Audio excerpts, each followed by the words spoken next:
Uma ótima tarde a todos. Começamos agora a segunda edição do Agricultura BR ao vivo para todo o Brasil. Hoje, 30 de junho, quarta-feira. Você que está nos acompanhando pelas antenas parabólicas no sistema digital e analógico, também, claro, em NET TV, pelo portal sba1.com, pelo Facebook do Canal do Boi, também as dezenas de páginas que levam o nosso programa, pela Neo TV no Paraguai e no Brasil. E a partir deste momento, você está nos acompanhando também pela TV Imaculada, em sinal aberto no estado do Mato Grosso do Sul. Sejam todos bem-vindos. Começa o programa de hoje trazendo soja em destaque aqui no Agricultura BR, soja em Chicago, que vai sendo influenciada pela situação climática nos Estados Unidos, já que os mapas voltaram a trazer, principalmente desde o último final de semana, uma situação de maior seca em importantes estados produtores norte-americanos. Isso deu uma animada na Bolsa de Chicago e é o que você confere comigo agora. Nós temos Chicago neste momento devolvendo um pouco da alta que tivemos aí nos dois primeiros dias da semana. Se estava estável na abertura dos negócios em boa parte da manhã, nesse momento a soja em Chicago recua. Posição de julho vem com 13 dólares 46 centes o bushel, uma queda de 1,16%. Agosto, 13 dólares 24 centes mais 2 o bushel, também caindo 1,16%. Setembro, 13 dólares 5 centes o bushel, recuo de 0,25%.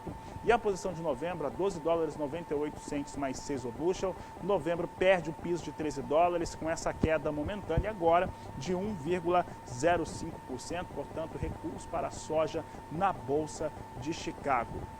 Dólar comercial é o assunto de agora, dólar fecha o preço aqui no Brasil e hoje é o último dia do mês. Nós temos ali todas as empresas indo atrás de dólar também e isso faz com que a moeda norte-americana suba.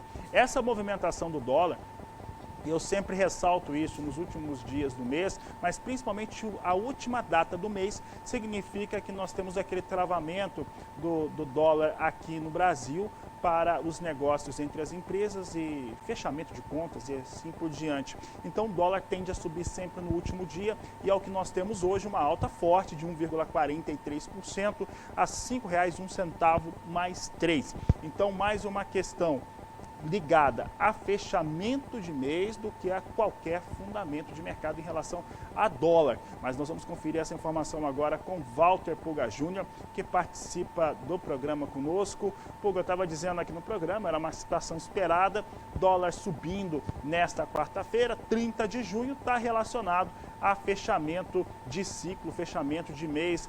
Walter Puga, boa tarde, seja bem-vindo. Boa tarde a você, boa tarde a todos. De fato, último dia do mês, normalmente o dólar sobe, vamos dizer, a definição da PETAX, a taxa com a qual são liquidados contratos feitos em dólar, mas há um fator que impulsionou o dólar para ultrapassar a faixa de R$ 5,00, Fabiano. É que o mercado, que é muito sensível ao noticiário político, não vê com bons olhos o que está ocorrendo na CPI da Covid. Denúncias de que funcionários do Ministério estariam envolvidos com propina, exigência de propina para a compra de vacinas. Isso não fala diretamente à presidência da República, mas sempre causa um desgaste político. Portanto, o risco político contribuiu para que o dólar operasse em alta de mais de 1,5% hoje e ultrapassasse em alguns momentos a R$ 5,02. A expectativa é de que volte a patamares abaixo de R$ 5,00 assim que passar, vamos dizer assim, o efeito negativo dessas notícias, né? Lógico, há também incertezas quanto à reforma tributária encaminhada pelo governo no Congresso Nacional, o estabelecimento de cobrança sobre lucros e dividendos de empresas prejudica, inclusive, o movimento de bolsa, tem também prejudicado os negócios com câmbio, mas isso deve passar e a perspectiva dos analistas de mercado é de que o dólar volte a operar rapidamente abaixo de R$ 5,00. A queda pode não ser tão acentuada, mas há a expectativa de que volte a trabalhar abaixo de R$ 5,00. A expectativa é boa. Mas, de outro lado, alguns setores sofrem muito, viu?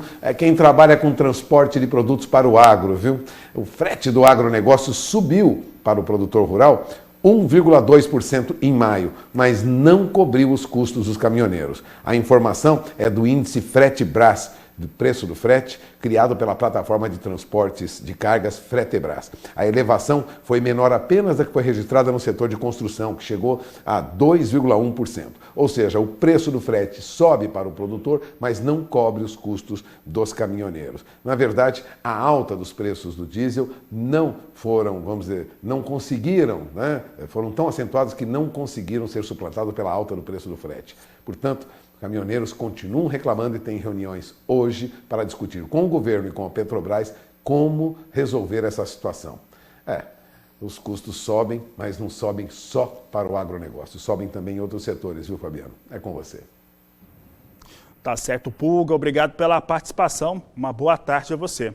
Por aqui eu destaco os valores com soja nos portos brasileiros e soja no porto, neste momento, claro, vai sentindo a queda para a soja na Bolsa de Chicago, mas ao mesmo passo, por ser 30 de junho, ser o último dia do mês, aproveita-se também do dólar mais alto, o dólar hoje que volta a figurar acima de R$5, como a gente já disse, uma situação normal. Mas uma situação normal que mantém a soja a R$153 na referência dos portos. Veja comigo os números da Grãos Corretora, a entrega é para o mês de julho. Você tem aqui comigo os negócios com soja nos portos brasileiros, vindo Santos e Paranaguá, com o valor de R$153 neste momento. R$153 a saca de 60 quilos, a entrega em julho, valor de referência para os portos aqui no Brasil, de acordo com os nossos amigos da Grãos Corretora, que trazem as informações e as referências de cotações diariamente aqui no Agricultura BR.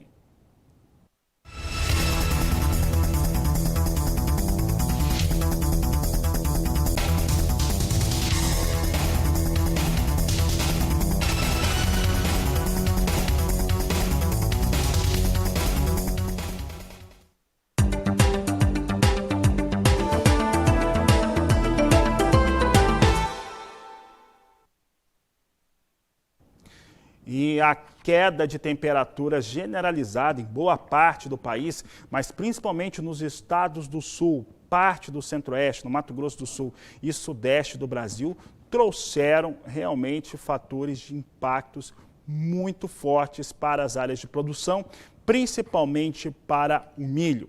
E há registros de geadas em alguns estados, no Mato Grosso do Sul e estado do Paraná. No caso do estado do Paraná, geadas fortes, Paraná que já vinha com uma situação climática que trouxe perdas para as áreas de produção de milho, e é por isso que nós vamos falar agora sobre esse novo impacto, geadas que vieram sobre o estado, sobre áreas de produção, e é por isso que eu converso agora com o Márcio Bonesi, ele que é da ProSoja Paranaense e fala conosco agora ao vivo pela internet. Bonesi, obrigado pela participação. Nós vimos algumas imagens, tivemos alguns produtores que enviaram imagens aqui das áreas de produção de milho. Já dá para ter uma ideia do impacto que teve, as perdas que tiveram nessas áreas de produção paranaenses? Boa tarde, sejam bem-vindos. Boa tarde, tudo bem? Realmente, geadas intensas no dia de ontem e no dia de hoje também. Ontem nós tivemos a marca aqui, eu estou em Goerê, na região noroeste do estado. Nós tivemos ontem 2 graus, hoje amanheceu com 1 grau aqui em Goiânia. E as geadas foram bastante intensas e com certeza vai trazer mais prejuízos ainda, além da seca, né? Da falta do estresse hídrico que o milho proporcionou nesse milho de segunda safra. Agora nós tivemos as geadas, e geadas intensas em todas as regiões do Paraná. Bonesi, o estado do Paraná, ele já teve algumas perdas relevantes por conta do atraso que se teve para o cultivo, depois a estiagem forte sobre o estado do Paraná, assim como outros estados brasileiros, uma situação ainda que estamos vendo os resultados dela. Isso prejudica ainda mais essa produção aí no estado? Consequentemente, nós tivemos um atraso bastante significativo no plantio do milho segunda safra, né? A implantação dessas lavouras.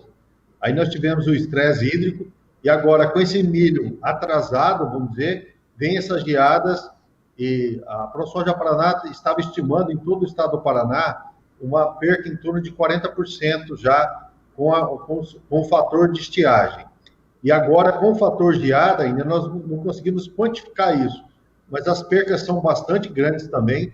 Nós temos a região norte ali, que estava o milho mais atrasado ainda, ele foi plantado mais tarde e com certeza será muito prejudicado no estágio em que está o milho segunda safra, com esses 2 dias de ocorrência de geada aqui no estado do Paraná. E eu volto a reafirmar, são geadas bastante intensas em todas as regiões aqui do estado do Paraná. Bonesi, a ProSoja, outras instituições aí no Paraná, tem registros de geadas como essa, pegando o milho nesse estágio de desenvolvimento? Então, nós temos essa característica que eu falei para você, que como houve um atraso na colheita da soja, atrasou-se a implantação do milho, esse milho está numa fase tardia, né? Então, as percas são ainda maiores. Tem um agravante ainda, devido a esse milho ser plantado mais tardiamente, ele está fora do zoneamento agrícola, muitos produtores estão sem o seguro agrícola. Isso acarreta para o produtor uma perca maior ainda. Então, a gente está muito preocupado com essa situação do milho. Era uma perca muito significativa já com relação ao estresse hídrico, e agora, mais um evento climático, as geadas, né? 2 dias consecutivos, com temperatura bastante baixa. Isso vai acarretar para o produtor uma perca muito significativa. Bonesi, nós acompanhamos aqui no Agricultura BR, no canal do Boi, o mercado de grãos, mercado de boi, tanto o mercado futuro quanto o mercado físico brasileiro.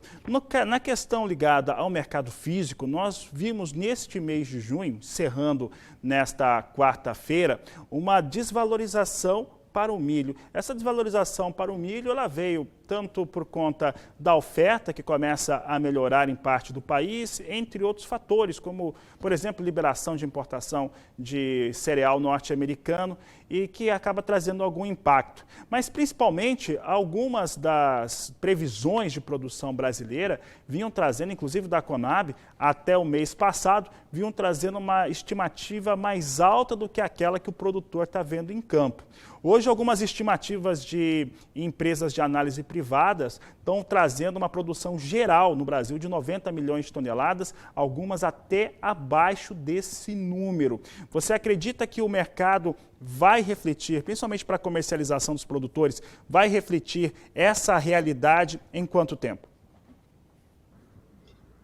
Exatamente. Estavam trabalhando com números que a gente não está vendo aqui no campo. A gente está estimando essas percas maiores. E isso, consequentemente, estava refletindo também nessas quedas de preço, né? Agora, com essa geada, vão ser revistos esses números. Eu tenho certeza que estão chegando mais próximos à realidade esses números agora, e isso, com certeza, vai influenciar no mercado, né? Muitos produtores já vêm com esse milho contratado, feitos contratos futuros. É o outro problema que nós vamos ter para cumprir esses contratos, né? De novo, associando a perca com o estresse hídrico. Agora, essas percas com geada. O produtor que contratou esse milho, ele não vai conseguir, muitas vezes, cumprir aquela quantidade que foi contratada. Esse é mais um agravante. Mas, com certeza, esses números agora devem voltar a refletir no preço do milho no mercado nacional. Tá certo, Bonesi. Quero agradecer a sua participação aqui no Agricultura BR, no canal do Boi. Uma boa tarde a você. Tá, uma boa tarde. Conversei com o presidente da ProSoja do Paraná, Márcio Bonesi, falando sobre essas questões ligadas à geada que atingiu o Paraná. E olha, você vai acompanhar agora uma dessas áreas, uma dessas produções no Paraná atingidas e castigadas pela geada desta última noite. Você vai acompanhar agora o Michel Ribeiro falando da fazenda Ribeirão Vermelho, no município de Bela Vista do Paraíso, no Paraná. Veja. Bom dia, equipe. Agora 7h10 da manhã, quarta-feira, dia 30 de junho, aqui na fazenda Ribeirão Vermelho, propriedade Tramontina, Otávio Tramontina. aqui de Bela Vista do Paraíso. E nessa manhã deu uma geada bem forte aqui. Ó.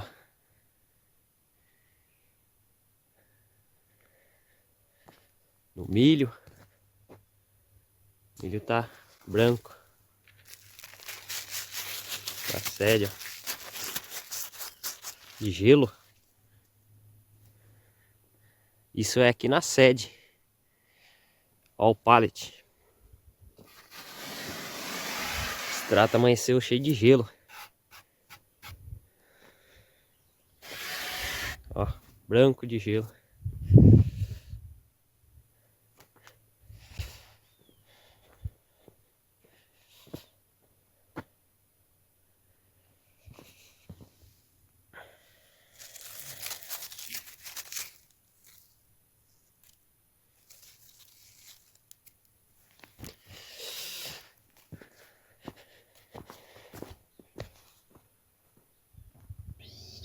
Uma água que estava aqui dentro do galão, pelo jeito congelou, vamos ver. Aí, ó.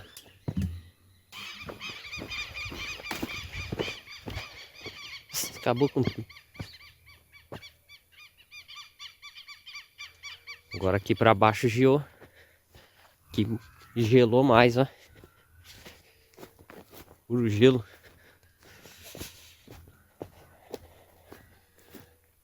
Tá branco.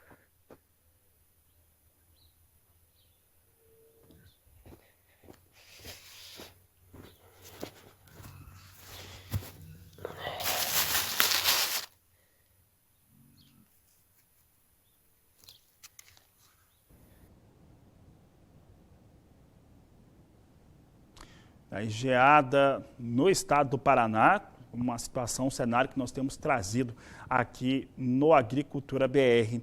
E olha, o centro-sul do país continua com esse risco de geada, é o que nos conta agora a Renata Ferreira. Boa tarde, Renata.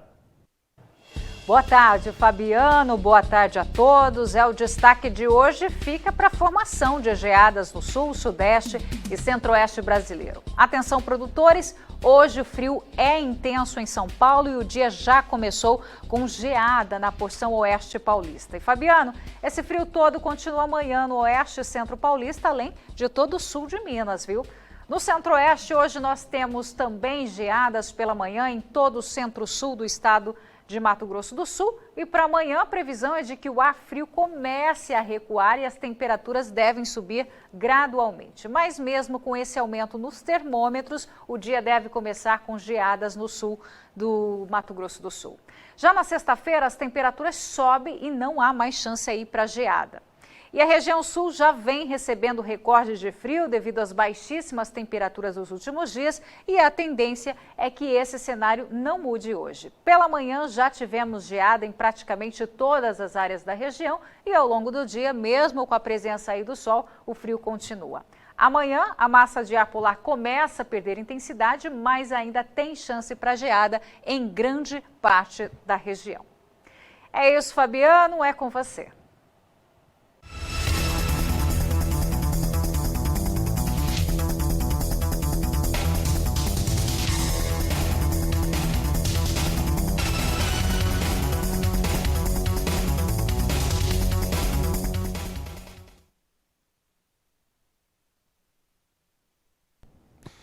E olha, por conta do tracionamento causado por essas geadas que nós vimos agora no Paraná, no Mato Grosso do Sul e que foram citadas aí pela Renata Ferreira, houve uma alteração nos negócios na B3 com o mercado futuro do milho. A oscilação, o teto de oscilação saiu de 5% e sobe para 7%. Este é um dos assuntos tratados agora por Sara Kirchhoff nesta entrevista. Quem vai explicar essa movimentação que foi observada na B3 durante a terça-feira é o Cristiano Erhard, ele que é corretor da Renato Corretor, lá do Rio Grande do Sul, Porto Alegre, e é também vice-presidente aqui da Bolsa Brasileira de Mercadorias. Cristiano, seja sempre muito bem-vindo ao canal do Boi. Eu queria que você explicasse para o nosso telespectador por que foi necessário mexer nesse limite de oscilação diária no mercado do milho na B3. Bem-vindo mais uma vez. Obrigado, Sara. Obrigado ao Canal do Boi pela participação. Essa questão da Bolsa, né, está ocorrendo devido às previsões, né, que nós tínhamos de geada. Desde sexta-feira passada, essas previsões vinham correndo, né, e elas se concretizaram agora na última noite. Uma geada muito forte pegou o estado do Paraná, o estado do Mato Grosso do Sul e o país do Paraguai, né, um costumeiro exportador de milho aqui para o Brasil.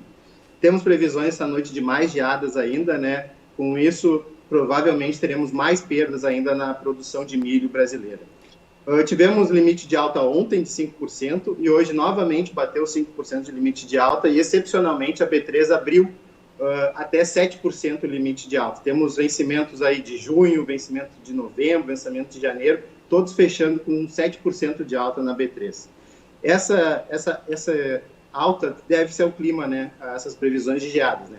Mas os resultados só vão ser concretizados daqui a uns 7 dias que nós vamos ter os números, né, dessas perdas que vão ocasionar a geada, né? Cristiano, e até agora há pouco, né, antes de acontecer isso, o movimento no mercado do milho era o contrário, né? O milho que subiu bastante agora esse ano, ele vinha num movimento de queda, né? Inclusive o indicador aqui da BBM mostrava uma desvalorização de 20%, por exemplo, em algumas regiões de Mato Grosso, como Sapezal. O indicador CPE também mostrava uma queda em torno de 14% para o milho em Campinas e região. E eu queria te perguntar se isso deu um pouco de alívio, pelo menos para a indústria, né, que vinha sofrendo bastante com os altos custos de produção.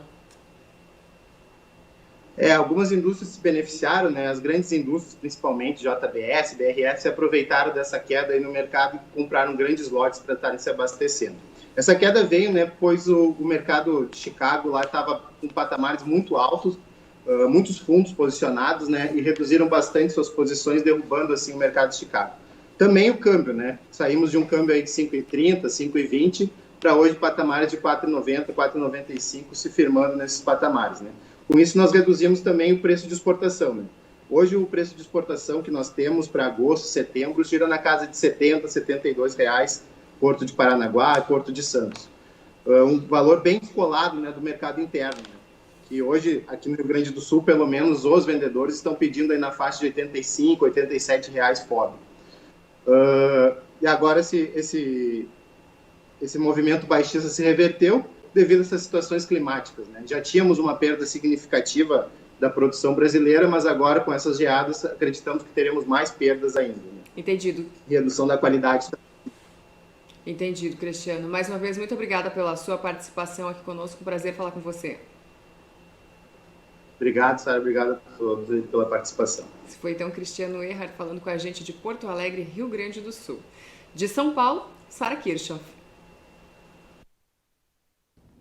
Tá aí os fatores ligados ao milho, negociação no mercado futuro na B3 aqui no Brasil. Oscilações fortes com o milho, com a elevação e estimativa de continuar subindo.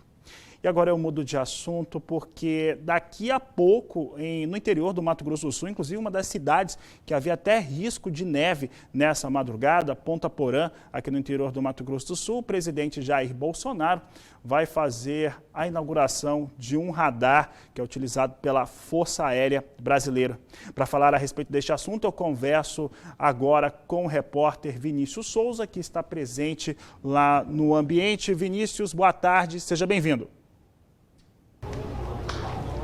Boa tarde, Fabiano. Boa tarde para os telespectadores do Agricultura BR. É isso mesmo, nós já estamos aqui posicionados para acompanhar a visita do presidente para fazer a inauguração aí de mais uma dessas instalações. É importante dizer que essa é a terceira instalação. Em agosto do ano passado houve uma instalação lá em Corumbá, em março deste ano em Porto Murtinho, e agora a gente acompanha mais essa aqui em Ponta Porã, já na divisa do Paraguai. É importante dizer também que o investimento, né, para que essas instalações fossem feitas custou cerca de 127 milhões aos cofres públicos, e esse investimento deve contribuir aí então para o monitoramento aéreo, facilitando a identificação de aeronaves clandestinas, também de ilícitos, um investimento bastante positivo aqui para a região. Fabiano, a gente segue acompanhando de perto todos os detalhes. O presidente já está aqui em Ponta Porã e daqui a pouco ele já vai começar a fazer o discurso dele, transmissão inclusive pelas lentes do Canal do Boi. A gente segue de perto acompanhando todos os detalhes e durante a programação do Canal do Boi, ainda hoje, eu volto trazendo mais informações sobre a visita do presidente até o município de Ponta Porã, aqui em Mato Grosso do Sul. Volto com você. Obrigado, Vinícius Souza. Daqui a pouco, então, teremos aí o início dessa cerimônia no interior do estado sul-mato-grossense. Aliás, estado que está com temperaturas extremamente baixas durante essa semana, assim como boa parte do Brasil, pelo menos o centro-sul brasileiro. Nós vamos para o intervalo comercial, porque daqui a pouco o assunto é café aqui no Agricultura BR. Você vai acompanhar o que vem acontecendo no mercado físico e também no mercado futuro. Eu volto já. Olha, e daqui a pouco, em Brasília, no Supremo Tribunal Federal, nós vamos ter a retomada da apreciação e voto por parte dos ministros do Supremo Tribunal Federal Brasileiro, o STF, do chamado marco temporal. O marco temporal, ele é extremamente importante, apesar de todas as críticas, e quem é produtor rural, quem é proprietário de terra está antenado àquilo que pode trazer um risco enorme para o agronegócio brasileiro, sabe que há muita gente, mas muita gente mesmo, grupos de universidades, de artistas e de indigenistas também, que estão dizendo que o marco temporal tiraria algum direito indígena. Na verdade, não tira nenhum, garante todos os direitos dos indígenas, mas garante o direito também de quem está na terra. Esse fator é extremamente importante. E daqui a pouco nós vamos ter essa retomada. Até o momento, apenas o Edson Fachin, relator do processo, votou, e votou com um voto extremamente duro, ruim para o agronegócio brasileiro. Sobre este assunto, nós conversamos em uma entrevista recente com o procurador do estado do Rio Grande do Sul, que explicou os motivos de que a produção rural precisa estar muito atenta a esse fator, unida neste momento e pressionar também o STF. Porque, como nós dissemos, é uma decisão contrária ao setor, uma decisão contrária ao marco temporal, pode colocar em risco todo o agronegócio brasileiro. Eu já venho alertando isso há algum tempo, que através da manifestação de várias ONGs que estão envolvidas com as questões indígenas, elas estão vendo nesse julgamento uma oportunidade de mudar o entendimento do Supremo Tribunal Federal, fixado lá no julgamento da Raposa Serra do Sol, de que para que haja demarcação é preciso que haja ocupação indígena tradicional ao tempo da Constituição de 88. Se não for entendido assim, qualquer invasão indígena à vida depois, até mesmo depois desta data de agora, ela pode ser transformada em indígena sob o argumento de que era uma terra que foi ocupada antigamente pelos indígenas. Então, nós estamos num momento de muita insegurança jurídica. O voto do ministro Fachin é muito ruim tecnicamente e ele desconsidera uma técnica que vem sendo utilizada pela legislação brasileira desde a época do Brasil colônia, que é de garantir a posse dos índios naquelas terras que eles ocupam tradicionalmente. A Constituição de 88, nesse aspecto, não fez nenhuma inovação. Sempre as leis e as constituições disseram a mesma coisa. Terra ocupada pelos indígenas tem que ser garantida a sua posse. E é algo que sempre precisa ser lembrado, principalmente para os grupos que, de certo modo, não diria que representam, mas até usam dos grupos indígenas e também das dificuldades que essa parte da população brasileira passa. Brasileiros não são os indígenas, brasileiros somos todos nós, e parece que isso não é muito claro na cabeça de muita gente, que, como nós vemos, e o produtor rural que está no campo sabe muito bem como que esses grupos têm conseguido também prevalecer e principalmente usar, até de uma maneira financeira, dessa situação causada pelos conflitos e invasões de terras no Brasil. Olha, nós exibimos também ao vivo uma entrevista recente com a advogada Luana Ruiz, ela que é uma grande representante do setor e volta, inclusive, ao vivo nessa quinta-feira aqui no Agricultura BR. E o Luiz Paiva, de Paracatu, em Minas Gerais, mandou uma mensagem para nós E quanto a essa entrevista que foi gravada há cerca de 10 dias, 11 dias, ele disse o seguinte: gostaria de parabenizar o programa Agricultura BR pela excelente entrevista com a doutora Luana. Essa entrevista, que aconteceu há 11 dias, inclusive, nós vamos exibir a gravação dela na primeira edição do Agricultura BR desta quinta-feira. E ela vem ao vivo na quinta-feira, na segunda edição, mas a primeira edição, nessa madrugada de quinta, você vai poder rever essa entrevista, que é extremamente esclarecedora sobre o que vem ocorrendo no Brasil e os riscos de uma decisão no STF de maneira contrária.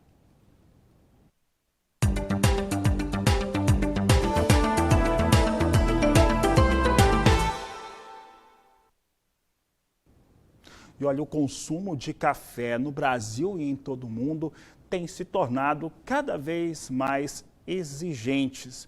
E isso faz com que as variedades de cafés especiais passem cada vez mais por avaliações, por procedimentos e principalmente uma consideração importante para ganhar nichos de mercado.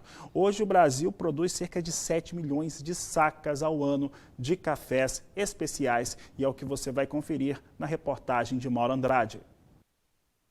Para se obter um café de boa qualidade, o produtor deve observar aspectos do manejo agronômico, como correção do solo, variedade adequada, boa sanidade da lavoura e o clima da região, que deve ser ameno, com temperatura média anual em torno de 19 graus. Mas os cuidados não param por aí. Após a colheita, o grão deve passar por uma torra cuidadosa para preservar as características da bebida. Um café, para ser considerado especial, deve atender a alguns atributos. Sobre essas características e atributos, nós vamos conversar com Dalton Ito. Ele é classificador e degustador do IDR Paraná. Dalton, o que vocês analisam para avaliar se um café é ou não especial? Bom, primeiramente o grão cru é avaliado, né? Ele não pode ter presença de defeitos primários, né? Que seriam o grão preto, os ardidos, tem que ser um grão selecionado. E em seguida a gente avalia a bebida dele, que é uma bebida que não pode apresentar sabor fenólico, ela assim, um sabor de iodo, alguma coisa mais de fármaco, né? E tem que apresentar um sabor agradável e a gente avalia os atributos, que seria o sabor, a fragrância, o aroma, né, a acidez, o retrogosto, corpo e entre outros. Hoje a tendência de consumo de café especial tem cada vez mais aumentado no Brasil, né? E é uma grande chance do Paraná se mostrar nesse contexto nacional. Dalton, você acredita que o brasileiro está indo atrás desses cafés especiais, está buscando mais informação para beber e consumir um bom café? Bom, a gente sente que tem uma grande tendência, né? Está aumentando bastante a busca e o consumo por cafés melhores, né? Cafés de qualidade maior, mas ainda, infelizmente, o público ainda é muito ligado a preço. Então, o consumo de café comum ainda é maior devido ao preço, né? Porque, infelizmente, os cafés de alta qualidade, eles custam mais caro desde da produção, né? E esse preço é repassado pelo produto final. Então, é um produto de alta qualidade, mas o público ainda tem que provar para ver se essa qualidade compensa mesmo, que compensa e que é muito boa e vale a pena pagar por essa qualidade. Ok, Dalton, obrigado pelas informações. Então, o mercado de café especial cresce, mas ainda tem algumas restrições, principalmente de preço. De Londrina, no Paraná, Mauro Andrade.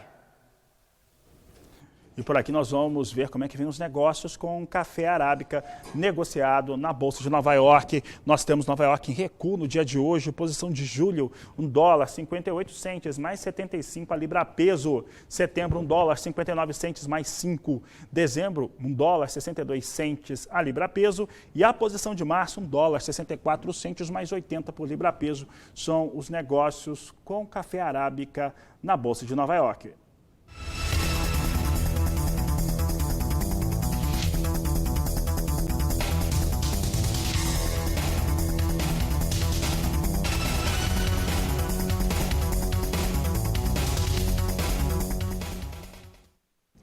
A seguir, no Agricultura BR, você confere informações a respeito de Agetex e também de mercado agrícola. Eu volto já.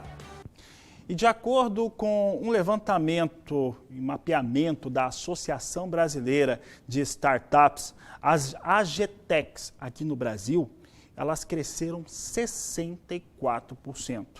Um impacto importante mostrando que esse mercado, com tecnologia, com ciência, com desenvolvimento de soluções, cresce e cresce muito para o agronegócio brasileiro. É o que você vai conferir agora na entrevista. E o meu papo é com o Rodrigo Franco Dias, que fala comigo lá do Rio Grande do Sul, de Cachoeira do Sul, pertinho de Porto Alegre. Rodrigo, seja bem-vindo ao canal do Boi. Eu queria que você falasse, né, sobre esse crescimento no número de Agetex no Brasil nos últimos tempos e o que o produtor mais tem procurado, quais que são as principais necessidades e interesses do produtor brasileiro. É com você. Oi, Sara, tudo bem? Tudo bem com o pessoal que está assistindo? Realmente, hoje a gente já passou de mais de 1.000 startups no Brasil, né? Isso é bem interessante, porque a gente vê o crescimento das pessoas em busca de soluções para o agro, isso é muito legal. Do ponto de vista de produtor rural, e eu falo também como produtor rural, a gente observa que o produtor ele hoje consegue ter um grande número de informações da sua propriedade, ou seja, ter dados da sua fazenda, mas a maior dificuldade que ele tem hoje é o que fazer com essas informações.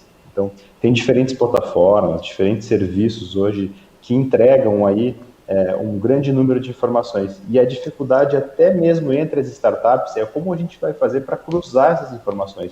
Tem uma startup que às vezes trabalha com dados de clima, outras trabalham com a parte financeira, outras trabalham com a parte técnica. Como a gente fazer para juntar tudo isso e usar essas informações para que elas possam trazer mais recurso para o agricultor? Seja financeiro, seja de tempo, né? Esse é o grande desafio. Pois é, a gente sempre falou muito sobre a gestão no campo, e agora a gente inclui também a gestão de dados, né, nessa discussão toda. Exatamente. E tem quem diga que dados é o novo petróleo do campo, né? Então, é um jargão bem legal. E realmente essa é a diferença. Nós temos trabalhado aqui na empresa com esse objetivo, né, de como a gente vai transformar esses dados. Nós somos uma empresa de consultoria técnica que ajuda o produtor a tomar decisão em relação a que adubo ele vai usar, que fertilizante ele vai usar, mas como a gente usa esses dados para deixar o negócio mais inteligente, né, mais inteligente. Hoje, através de ferramentas como inteligência artificial ou até mesmo os grandes big data aí, e a criação de algoritmos em cima desses big data, é o que está fazendo a diferença no campo, pegar esses dados e transformar isso em alguma coisa que o produtor realmente possa usar. Rodrigo, agora um desafio que não dá para deixar de falar, embora a gente saiba que tenha melhorado bastante, é a questão da conectividade. Como que vocês têm percebido isso no campo, né, no dia a dia mesmo? Esse é o nosso maior desafio. A gente tem percebido que o agricultor ele tem começado a ter mais acesso à internet, né? Seja através de um provedor local, por serviço de rádio, ou até mesmo pelo sinal de celular que está avançando bastante no campo. Isso tem trazido a possibilidade dele ter celulares mais modernos, smartphones e até mesmo computadores, para que eles comecem a acessar essas informações. Todos os sistemas hoje desenvolvidos, eles têm uma linguagem computacional ou uma linguagem para celular. Então, a conectividade ela é fundamental para isso e ela tem avançado no campo. E como que vocês esperam, né, que esse setor se desenvolva daqui para frente, considerando as novas gerações, né, e que vem aí realmente com mais vontade, né, de estar mais próximo aí da tecnologia? Sara, a gente vê isso como uma forma muito importante até de fixar esses jovens no campo, que são ávidos por tecnologia, que gostam dessa modernidade toda. E o fato de eles terem esse acesso à tecnologia, mais acesso à tecnologia, tem contribuído muito para isso. Uma das ferramentas que está surgindo no mercado é até a própria tecnologia 5G, que tem esse potencial aí de abranger mais locais no Brasil. E é isso que a gente espera, que com esse crescimento dessas tecnologias como o 5G e como sinais de rádio, que muitas empresas têm investido aí no interior do Brasil para levar a internet, possa facilitar esse acesso e manter esse crescimento. Perfeito, Rodrigo. Muito obrigada pela sua participação aqui conosco. Foi um prazer falar com você. Obrigado. Até logo. Até logo. Esse foi então Rodrigo Franco Dias, CEO da Connect Farm. De São Paulo, Sara Kirchhoff. E nós vamos para o intervalo comercial. Daqui a pouco eu volto com as últimas informações desta edição. Momentos finais dessa edição, confira comigo como é que vem os negócios com soja em Chicago. Vinham recuando na abertura do programa, a queda continua, está entre 1,37% e 1,53%.